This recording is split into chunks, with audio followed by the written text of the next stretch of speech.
दिल्ली का जंतर मंतर, वो जगह जिसने देश की राजनीति के सबसे बड़े आंदोलनों की गूंज सुनी है। कभी अन्ना हजारे का लोकपाल आंदोलन, कभी निर्भया केस के बाद इंसाफ की मांग, कभी किसानों की आवाज, कभी अग्निवीर, कभी पहलवानों के विरोध प्रदर्शन। जंतर मंतर सिर्फ एक जगह नहीं, ये भारत के लोकतंत्र का वो चौराहा है जहां हर वर्ग, हर आवाज सड़क पर उतरकर अपनी मौजूदगी दर्ज कराता है। और अब इसी जंतर मंतर पर भीम आर्मी प्रमुख चंद्रशेखर आजाद यूजीसी के मुद्दे को लेकर धरना दे रहे हैं। सवाल ये नहीं है कि प्रदर्शन हो रहा है, सवाल ये है कि क्या यूजीसी अब शिक्षा नीति से निकलकर सामाजिक न्याय, अधिकार और पहचान की राजनीति का बड़ा मुद्दा बन चुका है। आज इसी अहम मुद्दे पर बात करने के लिए हमारे साथ वरिष्ठ पत्रकार नागेंद्र भाटी जी हैं। सर, आपने जंतर मंतर को बड़ी करीबी से देखा है, इस पर यानी कि बहुत सारे आंदोलन वगैरह हुए हैं। अब ये चंद्रशेखर आजाद जो यहाँ आंदोलन कर रहे हैं यूजीसी को लेकर, इसका कितना प्रभाव पड़ेगा इस पर, सरकार पर, समाज पर? बिल्कुल, देखिए, यदि जंतर मंतर की हम बात की जाए तो सरकार की तरफ से वो एक जगह आप ऐसे समझिए कि वो अलॉट की हुई है उन लोगों के लिए जो कि अपनी आवाज उठाना चाहते हैं। और जंतर मंतर की ये जो जगह है, जब वहां विरोध प्रदर्शन किए जाते हैं तो उसका मायना ये होता है, उससे ये कहा जाता है कि ये संसद का घेराव किया गया है। तो जब जंतर मंतर पर कोई विरोध प्रदर्शन होता है तो वो अपनी एक अलग अहमियत रखते हैं। अब ये अलग बात है कि आपने अभी तक जितने आंदोलनों के नाम लिए हैं वो अपने अंजाम तक कितने पहुंचे हैं। आपने पहलवानों की बात की, तो जिन मुद्दों को लेकर वो वहां लगातार विरोध प्रदर्शन करते रहे, क्या वो आंदोलन अपने अंजाम तक पहुंचा? बल्कि वहां से एक पहलवान निकलकर विधानसभा जरूर पहुंच गए।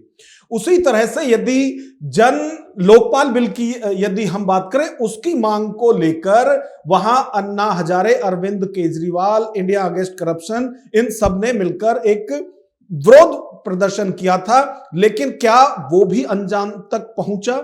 वहां से एक पार्टी निकली और जिन चीजों को लेकर विरोध शुरू किया था उन लोगों ने, वो खुद पार्टी बनाने के बाद जब सरकार में आए तो उनमें फंस गए। खैर, ये एक लंबी लिस्ट हो सकती है कि कितने असर और बेअसर जंतर मंतर के आंदोलन रहे हैं।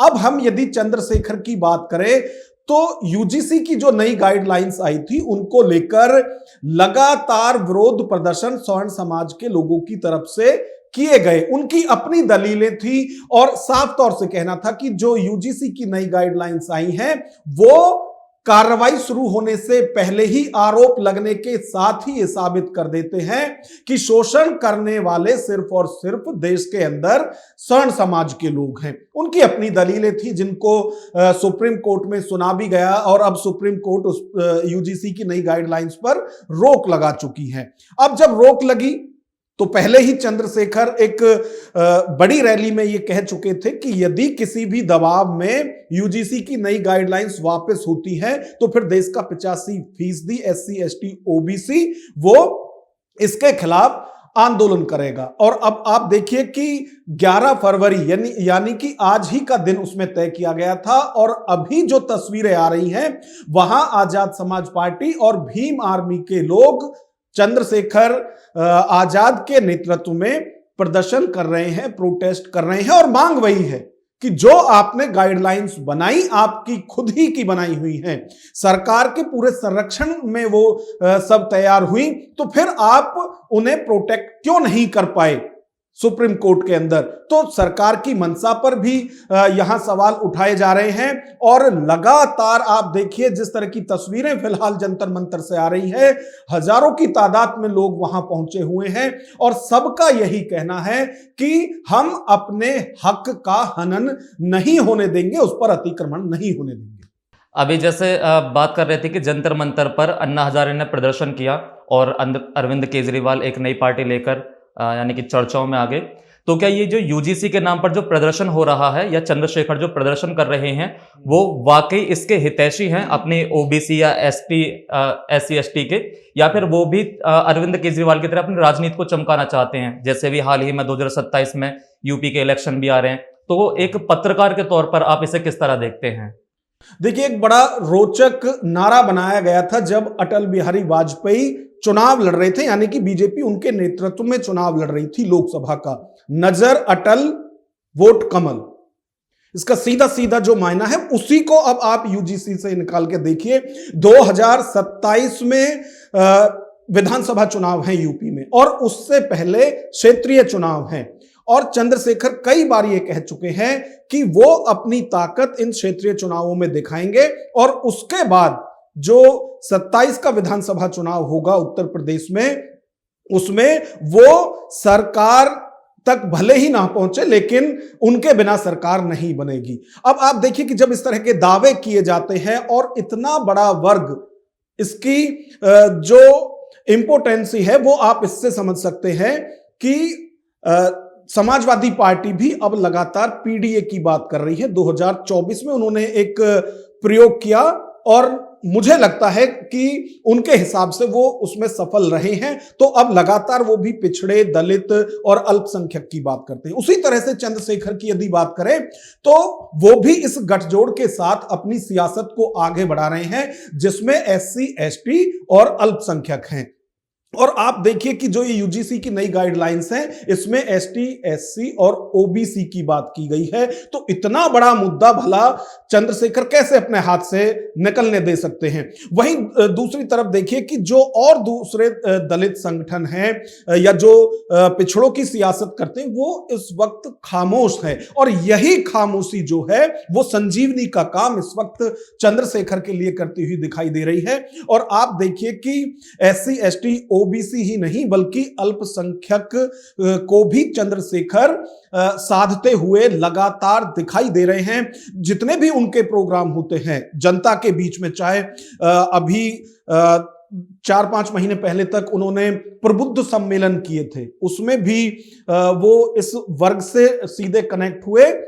और उसके बाद भी अब लगातार उत्तर प्रदेश में अलग अलग शहरों में वो लोगों से कनेक्ट हो रहे हैं, लोगों को विश्वास दिला रहे हैं कि जब भी उन पर किसी भी तरह की आर्थिक, सामाजिक कोई भी दिक्कत आएगी तो चंद्रशेखर, उनके संगठन उनके साथ खड़े हुए दिखाई देंगे। और आप देखिए कि इसी बीच सबसे ज्यादा फायदा यहां चंद्रशेखर को मायावती जिस तरह से लगातार एससी, एसटी और पिछड़ों के मुद्दों पर दूसरा रुख बनाए हुए हैं, यानी वो शांत दिखाई देती है, लेकिन जैसे ही सवर्ण समाज के लोगों के ऊपर कोई बात आती है या ब्राह्मण समाज के लोगों के ऊपर बात आती है तो वो वहां मुखर होकर बोलती हैं। और इन्हीं सब मुद्दों को देखते हुए चंद्रशेखर बार बार हर मंच से कह रहे हैं कि आज एससी, एसटी, ओबीसी और अल्पसंख्यक समाज के लोगों को यह समझ लेना चाहिए, जान लेना चाहिए कि जब उन पर दिक्कत आ रही है तो उनके साथ कौन कौन खड़े हुए हैं। तो निश्चित तौर पर चंद्रशेखर भी जो हैं वो इन सब मुद्दों के साथ साथ इस समाज को साधने की कोशिश कर रहे हैं। अगला सवाल मेरा इसी में से निकलता है, मैं इसको थोड़ा और डिटेल में जानना चाहता हूं कि जैसे अभी आप बात कर रहे थे कि चंद्रशेखर भी एक दलित समाज का बहुत बड़ा चेहरा है, इसके विपरीत ही मायावती भी बहुत बड़ा चेहरा है, वो भी दलित समाज की ही राजनीति करती आई हैं। उनका शुरुआत में जैसे उन्होंने नारा दिया था बहुजन हिताय बहुजन सुखाय, लेकिन इस मुद्दे पर जब 27 के इलेक्शन है, मायावती एक तरफ हमें खामोश दिख रही हैं और वो सवर्णों का पक्ष, जैसे ब्राह्मणों की कोई बात होती है तो वो उनका पक्ष लेती हुई दिख रही हैं। दूसरी तरफ है ये चंद्रशेखर, ये दलितों की ही बात कर रहे हैं। तो क्या हम इसे ऐसे समझें कि जो ये कांशीराम की जो विरासत है, ये इसमें अपने आप को श्रेष्ठ साबित करना चाहते हैं कि हम कांशीराम के असली वारिस जो हैं वो हम हैं? क्या ये राजनीति इस साइड जा रही है? देखिए, मैंने एक इंटरव्यू देखा था चंद्रशेखर का, उसमें उनसे यह पूछा गया था कि आप बसपा के साथ ही मिलकर दलितों के उत्थान की बात क्यों नहीं करते हैं, आपको अलग दल बनाने की क्यों जरूरत पड़ी। तो उसमें उन्होंने कहा था कि जब पहले एक संगठन था दलितों का जो कि अंबेडकर साहब का बनाया हुआ था, उसमें कांशीराम को कभी सम्मान नहीं मिला, जगह नहीं मिली, तो उसके लिए उन्होंने बीएसपी बनाई। उसी तरह से वो उस इंटरव्यू में दावा कर रहे हैं कि उन्होंने कई बार कोशिश की कि वो बहन जी से मिले, संगठन में साथ काम करें, लेकिन उन्हें तवज्जो नहीं दी गई। तो जिस तरह से काशीराम ने बीएसपी बनाई, उसी तरह से आजाद समाज पार्टी भी उसी मजबूरी के चलते हुए चंद्रशेखर ने बनाई है, क्योंकि उन्हें बीएसपी में वो जगह नहीं दी गई या फिर एंट्री ही नहीं दी गई। तो ये सारी चीजें हैं। और अब आप देखिए कि जो दलित समाज के लोग हैं उनमें भी ये लगातार चर्चाएं हो रही हैं कि अब दलितों का असली हितैषी या खेवैया कौन है, वो चंद्रशेखर है या फिर मायावती है। और बड़ी तादाद में लोग ये मानते हैं कि मायावती अब हाशिए पर है सियासी तौर पर। यह अलग बात है कि जब उन्होंने 9 नवंबर को जो रैली की थी लखनऊ में, उसमें काफी तादाद में लोग वहां जुटे थे और एक बारगी के लिए लगने लगा था कि अब शायद मायावती फिर से एक्टिव मोड पर आ जाएंगी। लेकिन सिर्फ और सिर्फ सोशल मीडिया पर वो एक्टिव दिखाई देती हैं। उसमें भी जो सवर्ण समाज या फिर ब्राह्मण वर्ग के साथ कुछ होता है तो उनका पक्ष लेते हुए ज्यादा मायावती दिखाई दे रही है। एक तरफ अभी जैसे हम बात कर रहे हैं कि दलित समाज की, एक चंद्रशेखर हो गए, दूसरी मायावती हो गई। इसी के विपरीत एक है यति नरसिम्हानंद। एक ऐसा मुद्दा इस समय हमारे देश में छिड़ा हुआ है जिसमें दो अलग ध्रुवों पर खड़े लोग, यति नरसिम्हानंद हैं, वो सवर्णों के साथ खड़े हैं, और ये चंद्रशेखर आजाद हैं, ये दलितों पक्ष में खड़े हैं। लेकिन दोनों ही ये विरोध प्रदर्शन कर रहे हैं इसके खिलाफ, यूजीसी के खिलाफ। तो क्या ये जो सरकार का जो फैसला है ये हमारे समाज को बांटने की ओर है? क्या वो हमारे समाज को बांटना चाहती है? देखिए, इसको आप ऐसे भी समझ सकते हैं कि अब जो ये मुद्दा है या इस तरह के जितने भी मुद्दे उठ रहे हैं, जिसमें एक तरफ बहुजन दिखाई दे रहे हैं, दूसरी तरफ सवर्ण दिखाई दे रहे हैं, तो जो लोग हिंदू राष्ट्र बनाने की बात करते थे भारत को, जो लोग हिंदुओं को जोड़ने की बात करते थे, अब उनके चेहरे बेनकाब हो रहे हैं। क्योंकि यदि कोई इस तरह का बिल आया है या इस तरह की कोई गाइडलाइंस आई हैं जिनमें कि दलित, एससी, एसटी या ओबीसी को संरक्षण मिलता है, तो फिर उसका इस तरह से विरोध क्यों किया जा रहा है? यानी कि जैसा कि बहुजन समाज के लोगों की तरफ से कई बार ये आशंका भी जताई जाती थी और दावे भी किए जाते थे कि क्या बहुजन हिंदू नहीं है या सनातनी नहीं है। तो अब आप देखिए कि सनातन के इतने बड़े प्रोधा होने का दावा यति नरसिम्हानंद करते हैं और वो खुद ही दो धड़ों में देश को बांटते हुए दिखाई दे रहे हैं। क्योंकि ये यदि कोई आशंकाएं हैं भी तो वो आपस में बैठ के भी हो सकती है, लेकिन जो रास्ता उन्होंने चुना है वो बिल्कुल अलग है और उसमें कहीं भी ऐसा नहीं लगता है कि वो बहुजन को साथ लेने का प्रयास भी कहीं करते हुए दिखाई दे रहे हैं। तो जिस तरह का उनका रुख है उससे ये स्पष्ट हो गया है कि बहुजन अलग हैं और जो सवर्ण समाज के लोग हैं या जो यदि यति नरसिम्हानंद की भी बात करें तो उससे ये लगता है कि जो बहुजन है उनको वो शायद सनातनी या हिंदू ही नहीं मानते हैं। इस वाले जो ये कानून है, एक चीज हमने देखा जाता है कि जो हमारी दलित समाज के लोग हैं, कितने भी हम बराबरी की बातें कर लें, उनके समान यानी कि अधिकार की बात कर लें, हम कहें कि 1947 में उनकी स्थिति बेकार थी लेकिन आज के समय पर स्थिति सुधर गई है। लेकिन कई मामले ऐसे सामने आते हैं कि कोई दलित किसी जब उनकी बारात निकलनी होती है, वो घोड़ी पर बैठता है, फिर बग्घी पर बैठता है, उसे उतार दिया जाता है, जातिगत शब्द जो होते हैं उनका उपयोग किया जाता है। तो क्या आपको लगता नहीं किसी कानून की सच में जरूरत थी? आज भी एक वर्ग ऐसा है, सवर्ण समाज हमारा ऐसा है जो इनको अभी भी हीन भावना से देखता है। तो इस ये जो कानून आया है इसमें गलत क्या है? समाज यानी क्यों नहीं समझ पा रहा है इस चीज को? देखिए, अब इसमें सवर्ण समाज की यदि बात करें तो उनकी तरफ से भी अपनी दलीलें दी जा रही हैं। वो ये कह रहे हैं कि जब देश आजाद हुआ उसके बाद देश के अंदर जितनी भी रियासत थी वो ज्यादातर राजपूतों की थी, सवर्ण समाज के लोगों की थी। उन्होंने देश की एकजुटता, अखंडता के लिए अपनी रियासतों का त्याग किया है। तो वो लगातार इसी तरह की दलीलें देते हैं कि हमने तो शुरू से ही त्याग किया है। चाहे वो रियासतों का हो या फिर अपने हक का हो। अब जो आरक्षण की बात लगातार होती है, उसमें भी वो कहते हैं कि हमारी थाली का ही दूसरे लोगों को दिया गया है, यानी कि जो आरक्षण है एससी एसटी या फिर जो पिछड़े लोग हैं उनके लिए, वो हमारे हिस्से का ही दिया गया है। तो सबसे बड़ी बात यह है कि इन सब चीजों से विश्वास कम होता है। और अभी आप देखिए कि बहुत से बुद्धिजीवी लोग हैं जिनकी तरफ से अब नई तरह की बातें की जा रही हैं कि जो आरक्षण है वो 10 साल के लिए उसकी व्यवस्था की गई थी संविधान में कि उसके बाद फिर इसका मूल्यांकन होगा कि किस तरह से होगा। अब उसमें यह भी कहा जा रहा है कि जिसने एक बार इसका लाभ ले लिया आरक्षण का, उसके बाद वो पीढ़ी दर पीढ़ी क्यों चले, क्योंकि देखिए जो हाशिए पर लोग थे उन्हें मुख्य धारा में लाने के लिए आरक्षण की व्यवस्था की गई थी। और जब लोग संपन्न भी हो रहे हैं, अच्छे ओहदों पे भी है, तो बार बार उन्हीं लोगों को क्यों आरक्षण मिले जो वास्तव में जरूरतमंद है, चाहे वो दलित वर्ग के हैं, चाहे वो आदिवासी समाज के हैं, चाहे वो पिछड़े हैं, जिन्हें एक बार फायदा मिल गया। यानी यदि कोई, ऐसे आप समझिए कि यदि कोई आईएएस बन गया और वो फिर संपन्न भी हो जाते हैं क्योंकि उस तरह की सैलरी और सारी चीजें उसमें होती हैं, तो उसके बाद फिर उनके बच्चों को आरक्षण की व्यवस्था क्यों हो, ये सारे सवाल उठाए जा रहे हैं। वहीं दूसरी तरफ अब जिस तरह से मीडिया के बड़े चैनलों ने यूजीसी की नई गाइडलाइंस का विरोध किया शुरू से ही, तो उसमें भी दलील ये दी गई कि जितने भी बड़े मीडिया चैनल हैं उन सब में वही लोग बड़े ओहदों पर बैठे हुए हैं, यानी सवर्ण समाज के लोग ही हैं, इसीलिए विरोध प्रदर्शन किया जा रहा है। तो अब एक नई चीज और सामने आ रही है, लोग कह रहे हैं कि मीडिया में भी आरक्षण की व्यवस्था होनी चाहिए। तो अब आप देखिए कि ये विरोध कहां से कहां जा रहा है और कहां तक पहुंचता है, इसको आप देखते रहिए। एक तरफ हमारी जो सरकार है, मोदी सरकार हो या फिर यूपी में योगी सरकार है, वो कहते हैं कि एक रहेंगे सेफ रहेंगे। उसी दूसरी तरफ हम देखते हैं कि ये जो यूजीसी कानून लाया गया है उसमें छात्रों को ही बांटने की कोशिश हो रही है।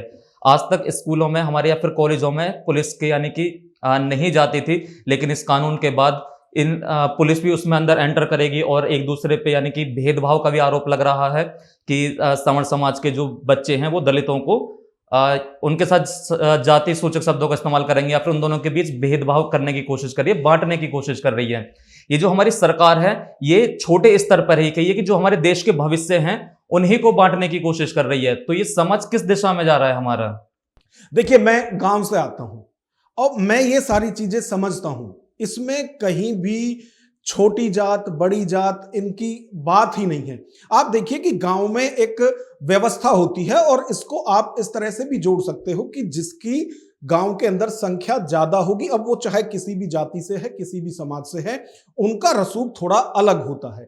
अब आप देखिए कि जो ब्राह्मण लोग हैं वो सवर्ण समाज में आते हैं, या फिर बनिए जो हैं वो भी वैसे वो भी सवर्ण समाज में आते हैं।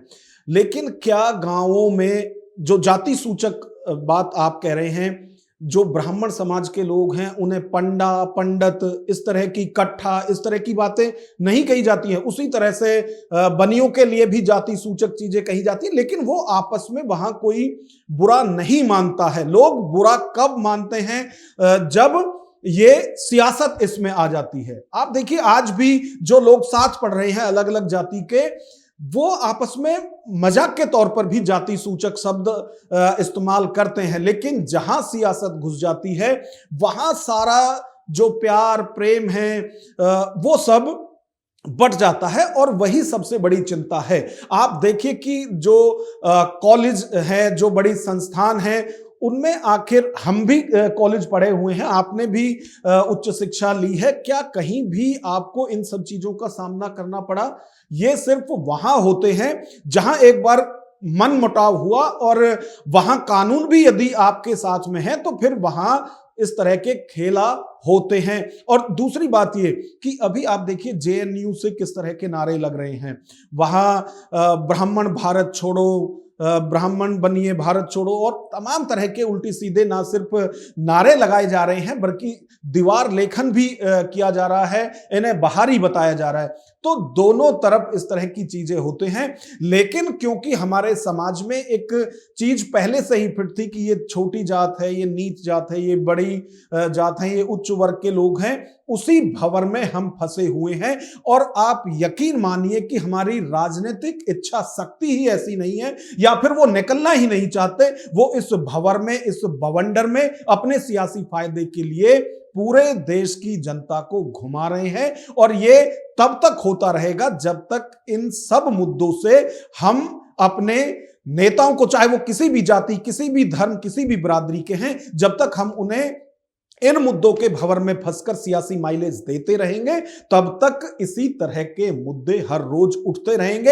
एक तरफ नारे दिए जाएंगे, एक रहोगे सेफ रहोगे, दूसरी तरफ जो मैंने कहा कि ये जातियों का बवंडर है, इसी में हम सब चक्कर काटते रहेंगे और जो हमारे सियासी नेता हैं वो इसका फायदा, इसका लाभ लेते रहेंगे।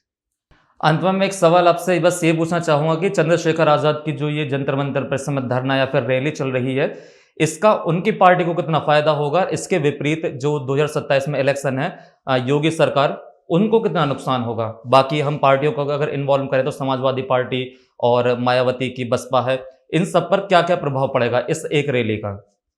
देखिए, ये एक रैली बहुत आमूल चूल परिवर्तन उत्तर प्रदेश या फिर देश की सियासत में नहीं करने वाली है, लेकिन ये जो यूजीसी का मामला है, इससे जरूर बहुत कुछ होता हुआ दिखाई दे रहा है। आप देखिए कि यदि हम उत्तर प्रदेश की ही बात करें तो यूजीसी से पहले भी जब ब्राह्मण समाज के विधायकों की एक अलग बैठक हुई थी, उसको लेकर किस तरह का हो हंगामा हुआ और उसके बाद एक ब्राह्मण लॉबी सक्रिय हुई और ये जताने और बताने की कोशिश की गई कि ब्राह्मणों का सम्मान बीजेपी में नहीं है। उसके बाद फिर यूजीसी आता है तो इसमें और ज्यादा तूल दी जाती है। तो जो मैंने आपसे कहा कि ये जातियों का जो बवंडर है, हम सब लोग इसमें फंसे हुए हैं।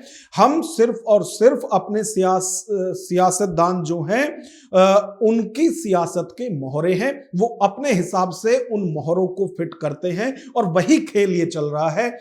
कभी हमें लगेगा कि इसका फायदा चंद्रशेखर को मिल रहा है, कभी हमें लगेगा इसका फायदा दूसरे समाज के लोगों को लग रहा है या दूसरी पार्टी को लग रहा है। तो हम सिर्फ मोहरे बने हुए हैं। आप इसको ऐसे समझिए जैसे कि जो कठपुतली है उसकी डोर इन सियासतदानों के हाथ में है और हम सब कठपुतली हैं, जैसे ये नचाना चाहते हैं हम उसी तरफ हो जाते हैं। और वही यूजीसी के मुद्दे पर भी होता हुआ दिखाई दे रहा है। यूजीसी पर घमासान अभी भी जारी है। एक तरफ चंद्रशेखर आजाद की रैली है, दूसरी तरफ यदि नरसिम्हानंद की भी विरोध प्रदर्शन चल रहा है। लोग समाज सड़कों पर उतर आए हैं इसके खिलाफ। हमारी इस पर लगातार नजर बनी हुई है। अगर कोई नया अपडेट आता है तो सबसे पहले हम आपके साथ साझा करेंगे। तब तक के लिए हमारे साथ जुड़े रहिए और देखते रहिए न्यूज़ वॉच इंडिया।